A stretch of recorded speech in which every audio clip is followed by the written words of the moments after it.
Good morning, everybody. Blair, this is, It's 9:02. I'm Vern Tepe. I call to order the meeting of the Public Service Committee on Thursday, June 17th. Can we have a roll call? Gopi, Go away. Opie's present. Thank you. Brown, Brown here. Leonard, Leonard here. Lewis, Shepro,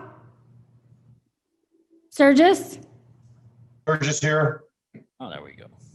Burog, Depi. Good. We have a quorum. Thank you. May I have a motion to approve the minutes on May 20th? So move Sturgis. Burgess moves. Brown will second. Leonard Brown second. Any comments or changes? We have approval by consensus. Thanks to Mr. Shepro. Okay, minutes stand approved. Finance Department?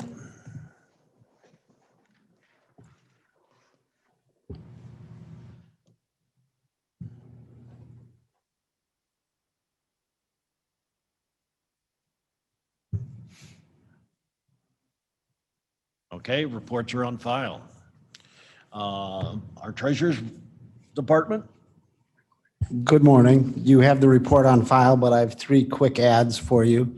In reference to accepting the real estate tax, the first installment has been due and that's closed. To date, we have collected 96.8% of the first installments, which is the highest, just short of the highest over the last 4 years. So collections have gone in well. We had a distribution on June 16th of $657,956,620, which was the largest in history. And those are distributions to the different government bodies that we collect taxes for.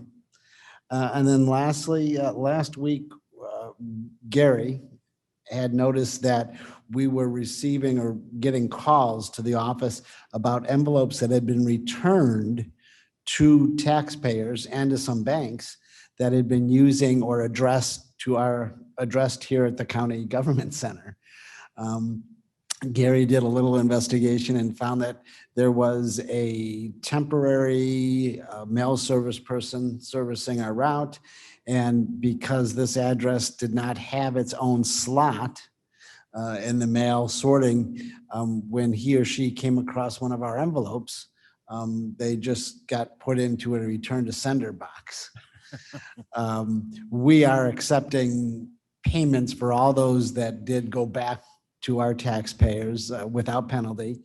And Gary believes there are about 20 or 30 envelopes that we know that were sent like that. So that's all I have.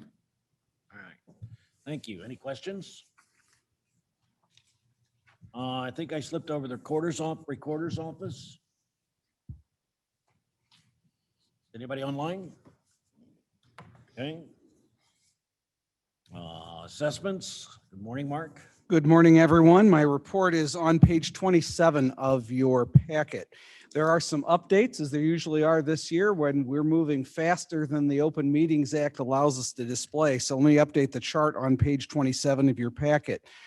Burlington Township certified on June 10th, Elgin on June 15th, Campton June 11th, St. Charles June 8th, Caneville June 7th, Aurora June 11th. Big Rock's final equalization factor is 1.0354. That is unchanged from the projected equalization factor. The Board of Review has convened and it has approved rules and forms for the coming year. They've just did that this week. So I'm going to include those in next month's packet.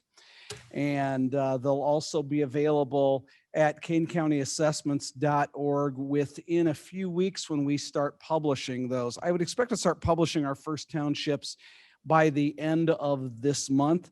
At that point, the final filing date column is going to start to be filled out on this report. We are certainly on track to finish on time for the year.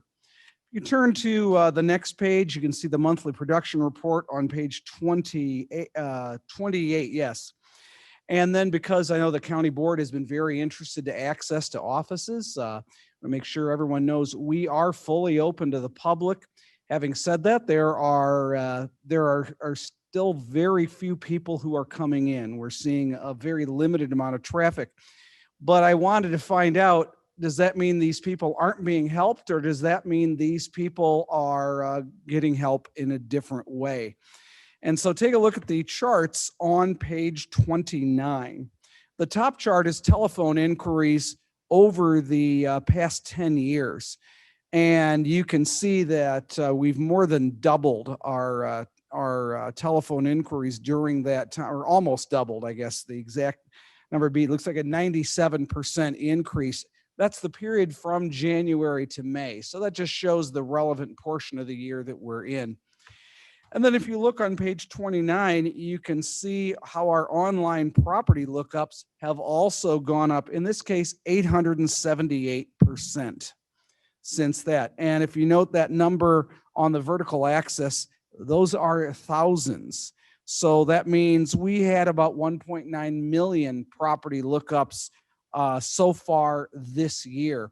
Now, we only have about 196,000 parcels. So if you're wondering, does that mean each parcel was looked up on the average of 10 times? And the answer is yes. We have a lot of lookups online. The good news is this allows us to continue to serve the public without spending additional taxpayer dollars to do so. If all they're looking for is a little bit of assessment information, they can get that for free online, 24/7, 365. I note in passing, this was developed in conjunction with the Treasurer's Office. They link to the same system because we want everyone looking at one set of data, not us only having our own little fiefdoms, and always pleased to work cooperatively with the other tax cycle offices in the county. That concludes my report. I'm happy to answer any questions that the committee has. Mr. Chairman, Surges here. Yes, Mr. Surges? I just wanted to comment for Mr. Armstrong that his expertise and his willingness to help is second to none. I was at the Dundee Township meeting last night where I commented to their team about the cooperation between Assessor Mike Belak for Dundee Township and Mark Armstrong with several, I don't know the proper language for this, but big ticket, large industrial users that had some concerns on their bill, and Mark did not hesitate to assist when they called me, rolled up his sleeves, got involved immediately, and I cannot say I am so glad he is on our team. So Thank you. Thanks. Mr. Shepro, did you? Well, I don't know that I could top that, but my question, Mark, was given the staggering increase in the number of phone calls and phone inquiries, is that something you see either as becoming permanent or something that you would like to see become permanent? Well, we can take a look at that. I want to see how these trends are moving. We're certainly looking to put more and more stuff available online. We're right now developing an automated taxpayer portal that is going to take a long time to develop because it's something when we roll it out, we want to get it right the first time. We don't want to roll it out and then figure out, oh, we should have thought of this. So the more stuff we can automate, the better we'll be. And then we can see, are these questions just shifting from one to the other, but they're simple questions that can be answered easily, or are they things that actually need human involvement? So it's something we're watching, but I don't have a projection at this time. Mr. Brown? Yeah, thank you, Mr. Chairman. I was going to wait till the end to make this comment, but I'll jump in on the bandwagon now. And I just wanted to say that quite often, when you look through the entire agenda that we have in front of us, there's an awful lot of pages with an awful lot of numbers and an awful lot of statistics that go along with all that. And we don't often ask a lot of questions, if any, when we look at all these numbers and graphs and charts. But it's great to have them. It's great to know they're there and to be able to analyze them for future plans. So I don't want, whether it's the clerk's office or the treasurer's office or the assessor's office to think they're putting all this information together and nobody looks at it, because I certainly look at it, but I don't often ask questions. Well, and it sits out there on the internet, so anyone who wants to see it can see it at any time, and that's why we're happy to be part of such an open government here in Kane County. Yep. That is, as the treasurer found out in going to meetings, how we do things here is not very common around the state. Yeah. But it gives our taxpayers confidence that things are done well. Thank you, and I agree with Mr. Brown. And it's also interesting to note that this recent pandemic has changed things, and we'll see how much of it becomes permanent. But probably on the basis of, I'll say, a lack of complaints or low complaints associated with individual departments, that many more people are being serviced well online and by the phone. And it's good to see that that service is still being given. Thank you. Regional Offices Education, morning. Morning. My name is Phil Morris. I'm the Director of Operations and Tech for the regional office. Pat apologizes. She had another commitment going on this morning as well. So some fun things happening this month, obviously. This is our season now for all the schools to begin all of their construction projects. So we'll be handling just over right around 200 active projects throughout this summer. So it's continual inspections, going out there, the permitting process, the approvals, and then also working on a shorter construction period. Many of our school districts are going to be opening up just a little bit earlier this year. So it's going to be tight. So we're excited about that. But with that brings also we do a lot of fingerprinting, and we've been continuing to fingerprint. Right now, we are fingerprinting between 25 and 35 people a day to do various projects in our school district. So all the construction people, all the contractors, all the new employees on a regular basis are in to be fingerprinted. So we continue to do that. Link to that. And if you caught our newsletter yesterday, I challenge you all to spell Soraya.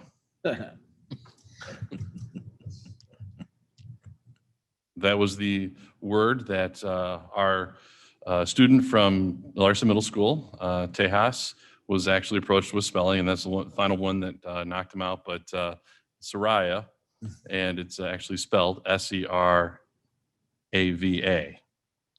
So, and it is actually a tree that's found in the Southeast Asia tropical forest. So you can then challenge you to use that in a sentence once you figure out on the spelling. So Soraya is a word I can't spell. Dump the chaperone. Wow. Are you suggesting that we should have a spelling bee for the county board? You know what? That could be kind of fun, right? But if you stump Shepro, do you win? I don't know. Some of us might not look too well. So, yes. And then also finally, June is the time when all of our educators, we have about 14,000 active educators in the county. And this year, about 5,000 of those have their license renewal due. So over a 5-year period, they have to document all their professional development, all their different academies that they attend, and then pay their fees. So this is all occurring right now. So our licensure people are definitely taking some phone calls. It is all an automated process through the State Board of Education. But if you call the State Board with a question, the automated response is please call your local regional office of education. So we have an increased number of activity in that area, which just this month alone, our office, we've got our online system that many people take professional development activities through. And there's a little over 60 people doing total online PD, along with online administrator academies. And there's 12 of those. So there's probably about 20 people in each one of those as well.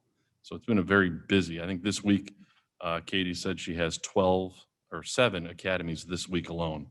So a lot of people in workshops this week. So staying busy. But that's all for this report.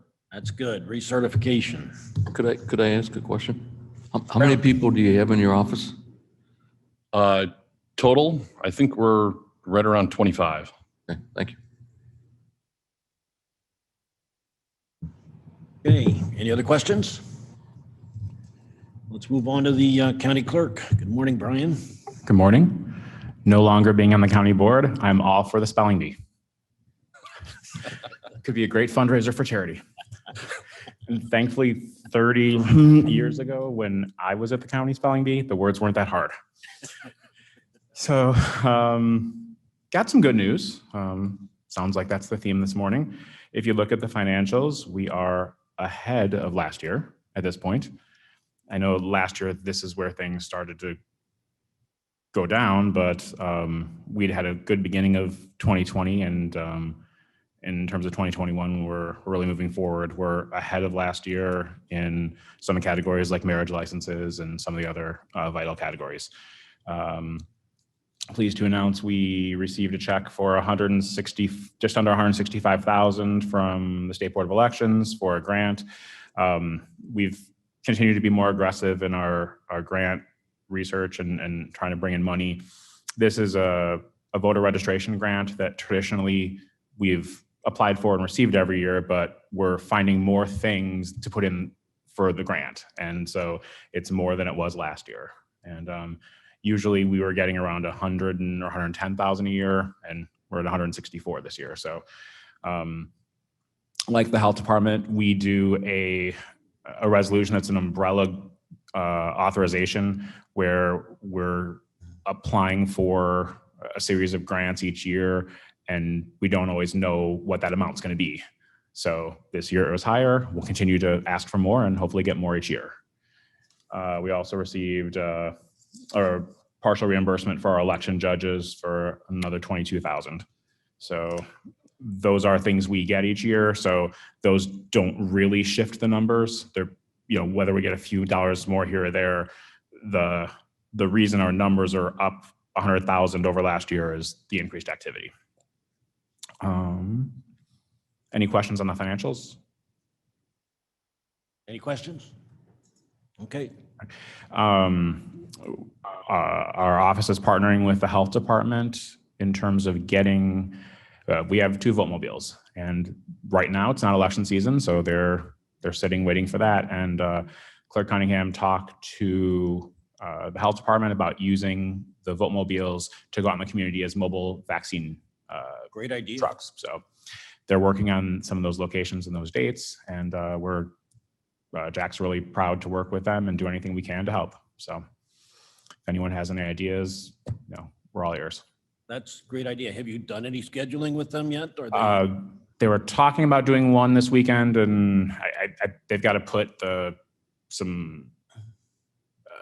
a new sign on the outside, so it doesn't talk about elections. It talks about mobile vax, and there's some training on how to open up the vote-mobile and those things. So they're working on that. But any ways we can get vaccination opportunities out to where the people are getting results, and more and more people continue to get vaccinated, but at a relatively slow rate now. So anything we could do to help. Yeah, good idea. Wanted to give you an update on some legislation. Talked about it yesterday in legislative. Senate Bill 825 was the election omnibus bill. It's a big bill. It's 400 some pages. There were some things that were some state board initiatives and some things that were not ours, but there were a few things in there that were the fruits of several years of discussions and negotiation from our office and from the Clerks Association. I know Mr. Armstrong knows as part of IACO, and our group is the Association of Clerks and Recorders. We have an active legislative committee, and we've worked pretty diligently to try to get some little fixes and transformative changes about elections. And we have some of both in this bill. It was a little bit more difficult because of COVID and not being able to have that face-to-face access with legislators that we normally do. But one thing, a few things that change that will obviously affect everyone on the board is that pending the governor's signature, the date of the primary has been changed from March 15th to June 28th. So the most of the dates follow the normal cycle. You're just pushing it back 15 weeks, with the exception of the signature, the petition passing period. Normally you have 90 days to collect signatures. They've shortened the window. It's going to be about 2 months from January 13th to mid-March. So because the period has been shortened by a third, the signature requirements will be reduced by a third. So you'll be hearing about that. But instead of beginning the passing period on August 31st, it's going to be in January. So bundle up.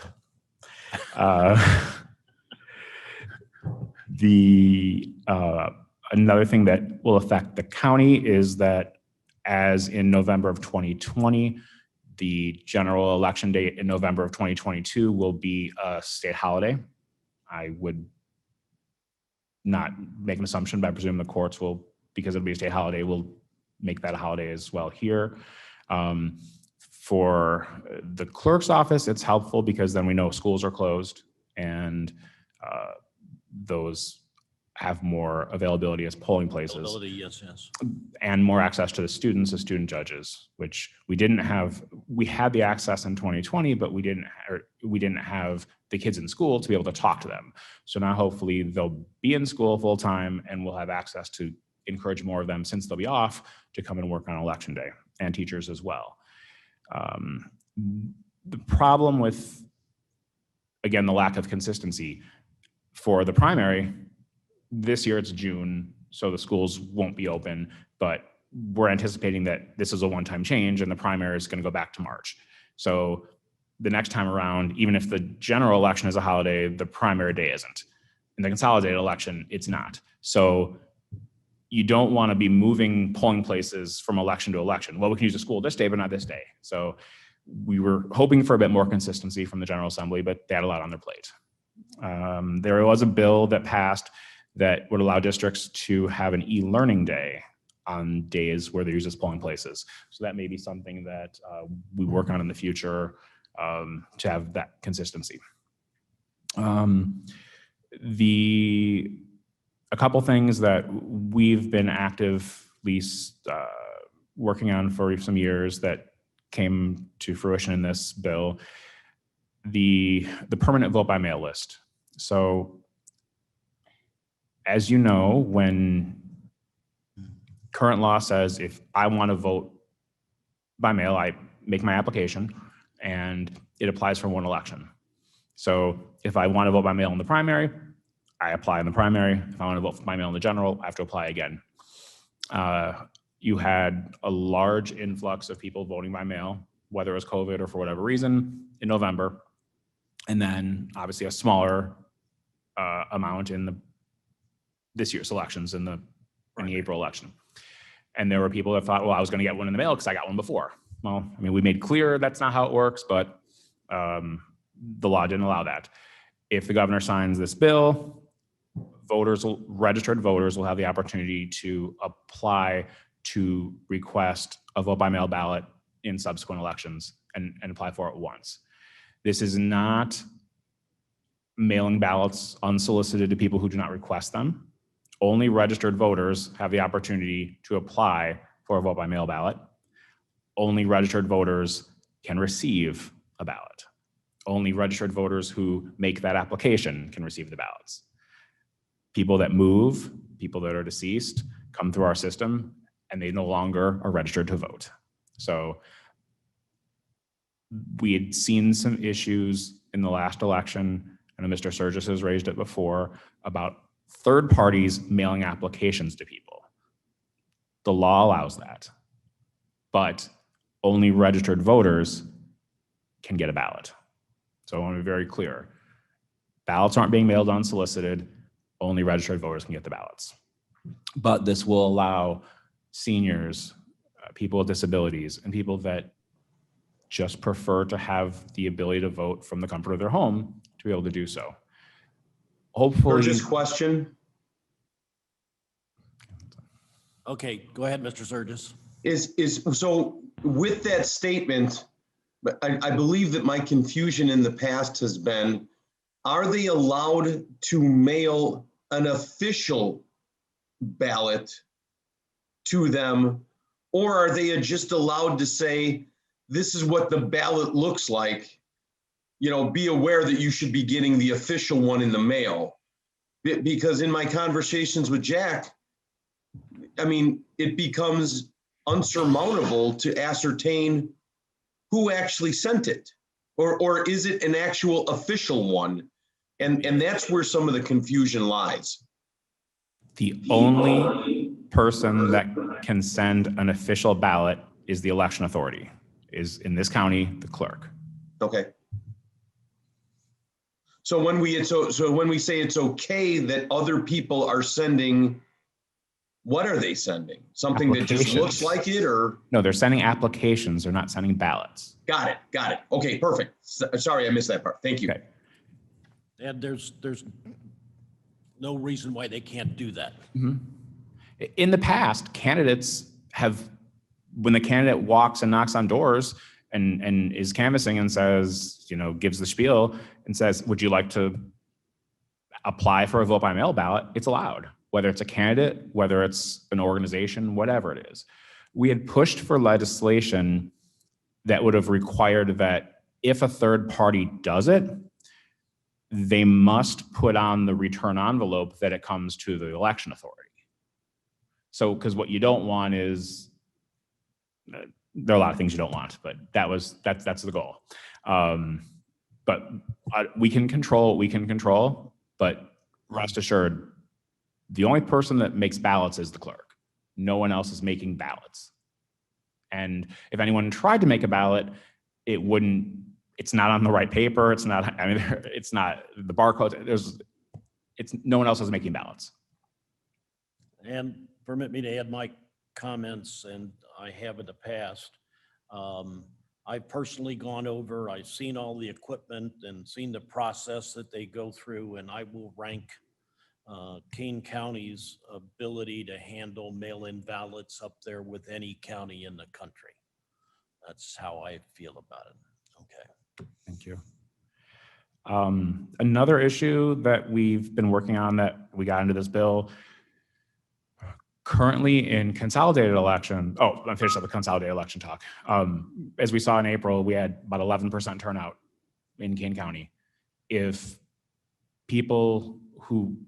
a small portion of those who voted in November had voted just that many more in April, you wouldn't be looking at a 10% turnout. So if people who are engaged request a ballot and get that ballot in the mail, oh yeah, there's an election. Maybe I should do my research and vote. And then you get more turnout for those local elections. And you don't have 10% turnout for your village boards and your township boards and your school boards and all of those things.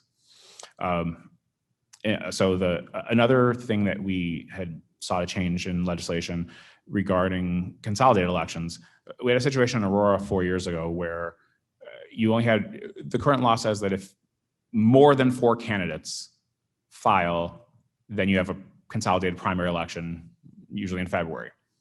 There were 4 candidates that filed for mayor, and then someone filed as a write-in. As you know, as a write-in, it's 1 signature. Didn't go out and get the hundreds of signatures required, but said, I want to be on the ballot. Today, signed. Also on the meeting with us as Dorn host is Tricia. She's part of our office staff. Hello? Okay, thank you. Signed a name on a piece of paper, and then the taxpayers of Aurora had to pay, at that point, it was before the county took over, but had to pay, $100,000 plus to have an election when that write-in candidate should have been on the ballot in April, not in February. So the law was changed that write-in candidates can't trigger a primary and have an election that is wholly unnecessary. A write-in candidate certainly has the right to be on the ballot as a write-in, but do it in the right election, not 2 elections, 1 election. The language that we proposed during the redistricting conversation for the county was included in the bill. They did end up pushing the primary back, so it's kind of a moot point, but we were looking for opportunities when we had all these conflicting deadlines to be able to use an alternate source, meaning the ACS data, that was included in the bill, but I believe Kane County is going to move forward as planned without that. And then there are some cybersecurity points in there that continue to have the relationship between the state's cybersecurity group to help monitor things and to strengthen election security. As you know, our offices believe strongly in having transparent, open, safe, secure elections, and this just helps to do so. We talked about Election Day. So those are the main points that were in that bill. So it's awaiting the governor's signature, but we expect it to pass. And there are a few issues that we'll probably clean up in a trailer bill come November. And there are some other things that we've wanted to get done. And hopefully there's some more room for a discussion on that. But we're grateful to the General Assembly for listening to some of the things we've talked about. And hopefully this continues to allow registered voters the opportunity to participate in elections in the way they see fit. Okay. Thank you. I have one question. Earlier, when you were talking, you said that because the time to get signatures was being reduced by a third, you will only need to get 2/3 of the signatures. The clerk typically has that information on the website. I'm assuming that you'll have that on the website and that you'll appropriately explain it. Yes. Okay, because that's going to create a lot of confusion. These changes do, yes. That one will create a lot of confusion. Okay, any questions? Yes. Copy, please. Go ahead, Mr. Coping. Thank you very much, sir.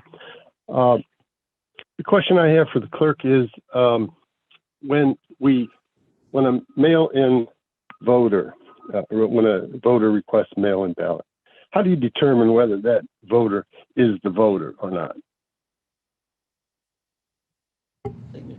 We have a bipartisan panel of judges that review every signature coming in. Okay, thank you. So when you deliver the ballot, how do you know whether the person that voted that ballot is the person that requested the ballot? The voter signs an affidavit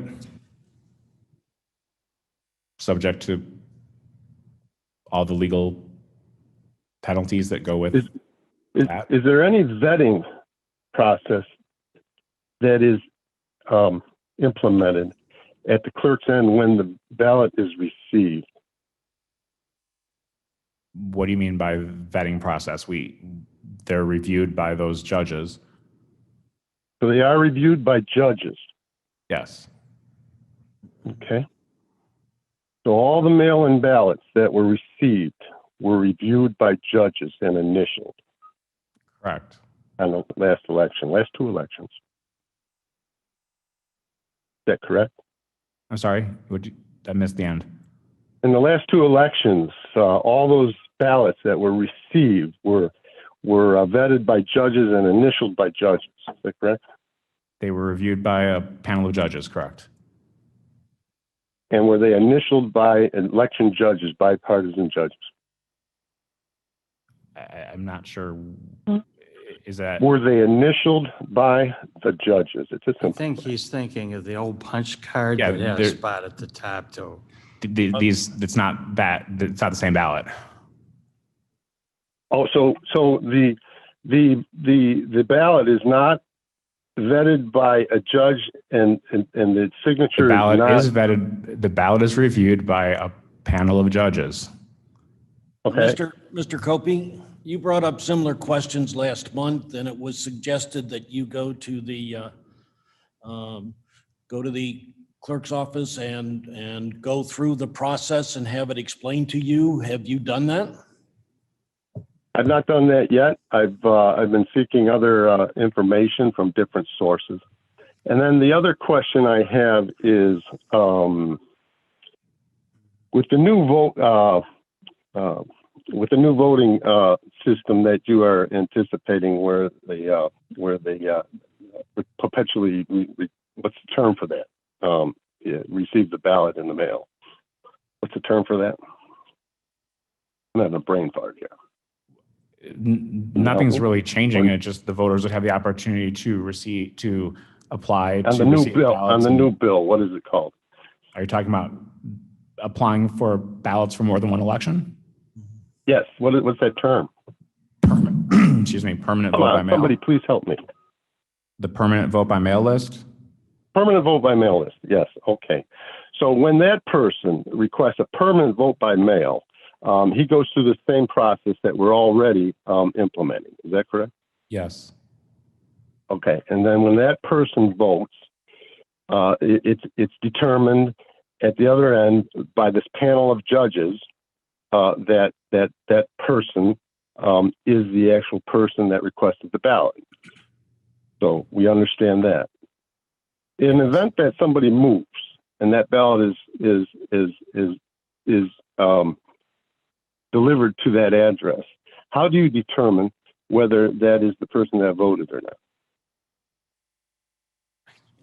Mr. Copey, I'm going to again stop this questioning and going to refer No, you to sir, go to this the is not, office. Go to the that's office. in- You're asking the same question that was asked last month. No, this is brand new question. Brand new question Asking the pertaining to same this kind of bill that question that was they're asked last anticipating month. voting on.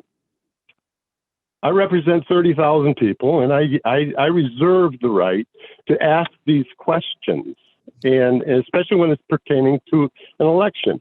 Now, when it comes to election vetting and the procedures to how we vet voters, there are conservative values and there are liberal values.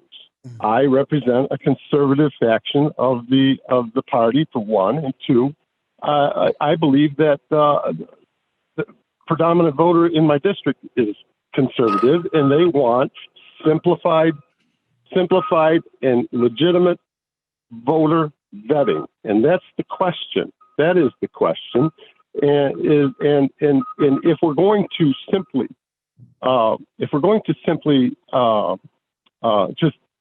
just do what is already being questioned, then what's the sense in it, and why can't I ask the question, you know? And so I'm a little confused with all that. Again, it would help if you would go to the clerk's office and have them explain it to you in some depth, okay? And All right. then I have one then you more would have question, then and you would I will have do the that. information and you would understand how they vet them. One of the things that really impresses me is that there were no incidents of voter fraud that were processed in Kane County, and that's something to be proud of. And that tells me that they are following things very appropriately. And again, it would be better for you to go and really understand the process rather than do it during the process of this committee meeting. That's what the purpose of the committee meeting is to consider questions and bring forth the issues out of the district. And so when it comes to the provisional ballot, if that person who's getting the vote by mail decides to utilize the provisional ballot system, how many provisional ballots did you receive this year? It's not a decision of the voter to engage in the provisional ballot system. Well, I know for a fact that precincts in my district have voted provisional ballots, and I'm understanding that. And then if you went through the vetting process of the provisional ballots, there is a margin of error within that system that needed to be accounted for, whether it's no matter whose side it's on. And we're going through that in DuPage County. Fortunately, they did sign the provisional ballots with, and all of our Collier County neighbors have used provisional ballots, and they vetted them with a bipartisan panel of judges and their signatures. So Chairman, it's a simplification. the speaker It question. may be time consuming, but as far as the policy is concerned, that is my point, and that's all I want to do is make my point. And Shepro. Yes. Mr. Copey, Mr. Shepro would. Thank you very much. I'm finished with my questions. All right, well then I won't prolong it. I just comment that I think I understand the question you're asking. Go ahead. But you need to ask it in the right way so that you can get an answer. And I don't want to anticipate what Mr. Pollack might say, but it seemed to me you mixed a couple of different questions in there. And maybe we could have a discussion offline and help with that, because generally they have to understand what your question is before they can address it. Thank you. Shall we go Well, on? I appreciate that narrative to the extent, to the end of where, until you said that I'm not asking questions that they understand. They're very simple questions. So I do appreciate your input and thank you very much. Okay, moving on. Is there any other business? I know of no reason for an executive session. Mr. Chairman, I would ask unanimous consent to place the reports on file. Any objection? Reports are placed on file. We do have one gentleman who would like to make a comment under public comments. Mr. Padron, and would you bring up the slide that he asked to be brought up? Okay, the report was centered. Excuse me, would you introduce yourself and your address for the record? Ralph You're being Padron- recorded. Ralph Padron, 2600 Gateshead, Naperville, Illinois. My report was centered on examining Kane and the surrounding counties regarding the mail-in ballots. Needless to say, I was stunned by the results given to me from Raymond Esquivel, the Director of Elections. I find it very difficult to believe that the 2020 election had 0 disqualifications from 85,000 ballots. In addition, the 2018 and 2016 election had 0, thus a pattern was established. The other 7 surrounding counties had many disqualified ballots for the 2020 election. Most were negated for no signature, witness signature missing, signature not matching signature on record, and ballots not received on time. Upon studying the results, the FOIA presented many questions which need to be answered. Additional FOIA requests will be forthcoming. What was the procedure for examining the mail-in ballots? Who supervised this project and who approved the results? Were any election races affected by this discovery? Since a pattern was established, it forces me to investigate previous years. Will this be brought out publicly with an explanation? I am a retired auditor business manager with 25 plus years experience. I audited the East Aurora School District 131, the Aurora Township, the Fox Valley Park District, and several private businesses. All audits resulted in thousands of dollars saving and exposing corrupt purchasing and hiring practice. It's not what you believe, but what you can prove that counts. All data up there was gathered via FOIAs to every county. There will be more forthcoming. What does this do to the integrity of the election? I welcome everyone to follow up and I've got proof of everything. I've got all the FOIA responses. So thank you for your time. Thank you. May I have a motion to adjourn? So moved. So moved, Mr. Shepro. Brown, second. Second by Mr. Brown. All in favor?